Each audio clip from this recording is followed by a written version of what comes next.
Legendary comedian, actor, and television show host Red Skelton was born in Vincennes, Indiana. His birthplace, a museum dedicated to his life, and a historical marker honoring him were all located near his birthplace.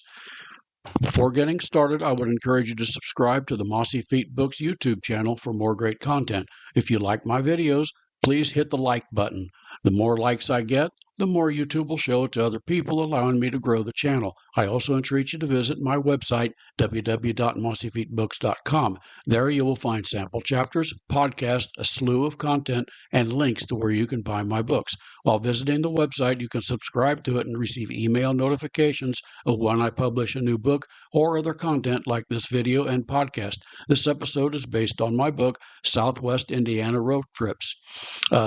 The Red Skelton's Richard Barnard Skelton was born on July the 18th, 1913, inside his Vincennes home, which is located directly across from the Red Skelton Performing Arts Center and Museum of American Comedy.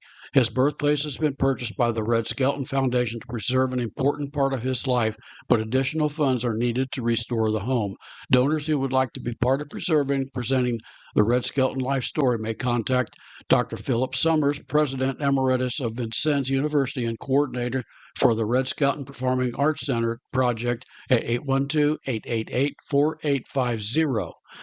The address of the birthplace is 111 West Lindale Avenue, Vincennes, Indiana. The Red Skelton Museum of American Comedy includes 5-minute video clips of Red Skelton's characters along with the props and costumes he wore while performing the skits. The museum spans Skelton's entire vaudeville, radio, movie, and television career. Several pieces of Skelton's art are also on display, as some of his books and the music he composed. The man was an artist in many ways. Several pieces of Skelton's art are also on display as some of his books and music he composed.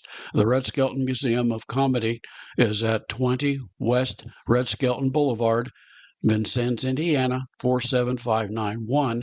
The phone is 812-888-4184, and on the web it would be redskeltonmuseum.org.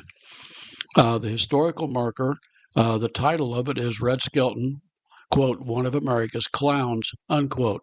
It's located at 111 West Lindale Avenue, Vincennes, Indiana, at Knox County. It's installed by the Indiana Historical Bureau and the Red Skelton Museum in 2017. The text, side one, quote, one of America's clowns, unquote. Comedian Richard Red Skelton was born here in 1913. As a teenager, performed locally in minstrel shows and as a clown in circus. By 1930s, he performed on vaudeville stages, become famous for skits such as Dunkin' Donuts. MGM signed Skelton to a film contract in 1940, advancing his comedy career. He solidified his fame in 1941 with the debut of his national NBC radio show. Side 2, during World War II, Skelton served in the United States Army and performed numerous comedy shows for the troops. In 1951, he helped popularize television with The Red Skelton Show, which aired for 20 years and won multiple Emmy Awards. Skelton was remembered for on-screen characters like Freddie the Freeloader and for his iconic interpretation of the Pledge of Allegiance. He died in 1997. Little biography of Red Skelton. He was born on July the 18th, 1913, and died September the 17th, 1997. It was a sad day for the author when he passed away. The son of Ida Mae Fields and Joseph Elmer Skelton, Richard Bernard Skelton was native to Vincennes, Indiana. His grocer father had been a clown in the Peru-based Hagenbeck Wallace Circus, the second largest circus in the United States during its heyday in the early 20th century. Joseph died shortly before Red's birth. The family was poor, and Red began selling newspapers at an early age to make money for the family. Local legend suggests that Red's interest in show business stemmed from an incident involving Ed Wynn, a popular comedian at the time, who was performing in Vincennes. Wynn purchased every paper the boy had, then took him on a tour of the show, even taking him backstage to introduce him to the performers. Red had the ability to make people laugh at an extremely young age. He began performing skits at minstrel shows and a showboat, the Cotton Blossom. Skelton quit school at age 13 and ran off to pursue a show business career. His mother let him go with her blessing. He started performing in burlesque shows and graduated to vaudeville. He met Edna Stillwell at a dance marathon. The two would marry and have one child. Edna became his writer. Skelton gained fame and an invitation to perform at one of President Franklin D. Roosevelt's luncheons. By 1938, he obtained his first movie contract. His movie career lasted until 1956.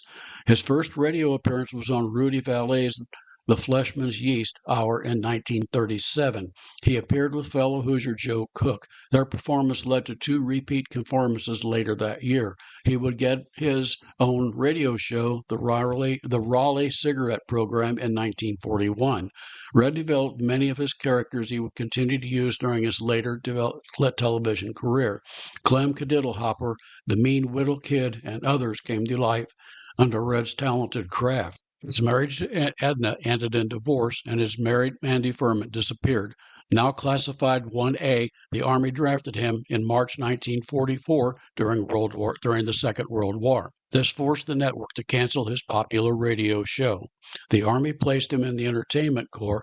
He would perform 10 to 12 arcs a day to entertain the troops. The strain caused his health to decline. He spent time in a military hospital recovering from exhaustion and mental breakdown. The strain left him with a stuttering problem. While recovering, he befriended a soldier that was expected to die. Red started trying to make the man laugh. He succeeded. The man recovered, and in the process, Red's stuttering problem disappeared. Returned to radio and television. The Army discharged him in 1945, and he returned to radio. He added more characters to his repertoire, including the Cauliflower Pug, Deadeye, and San Fernando Red. The new medium of television started to become popular. Red landed a television contract in 1954. For a few years, Red worked in television, radio, and movies simultaneously. The workload became too great, and his last movie was a flop. His Red Skelton show on television would run until 1970. In spite of good ratings, CBS canceled the show. Skelton returned to the stage in the latter years of his career. He performed live performances in theaters, nightclubs, and college campuses. He also appeared in numerous television specials. Red began painting clowns in 1943. He did not show his work, considering it a hobby. His second wife, Georgia, persuaded him to show his art during one of his performances in 1964. He sold several paintings as well as reproductions and prints. Some estimate that Skelton made more money from his paintings than he did with his television shows. He also wrote one short story a day for many years. In addition, he penned many songs and symphonies. An avid gardener, he designed his own Japanese and Italian gardens. The Red Skelton Museum of Comedy is a testament to the humor, art, and music of Red Skelton. His fabulous museum includes 5-minute clips of Red Skelton's characters along with the props and costumes he wore while performing the skits. The music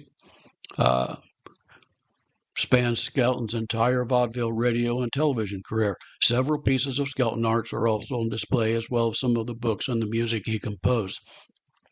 After his death, he was interred in Forest Lawn Memorial Park Cemetery in Glendale, California. This episode is based on my book, Southwest Indiana Road Trips, available on the website www.mossyfeetbooks.com. The book is the first book in the 9-volume. It's the third book in the 9-volume Road Trip Indiana series. The books include all historical markers as of 2022 in Indiana with a text and backstory. The books also include a nearly complete listing of virtually every tourism destination in the state. The destinations include parks, museums, drive-in theaters, bowling alleys, wineries, and much, much more. I encourage you to visit the website and subscribe to it. I hope you enjoyed this podcast, and thank you for listening.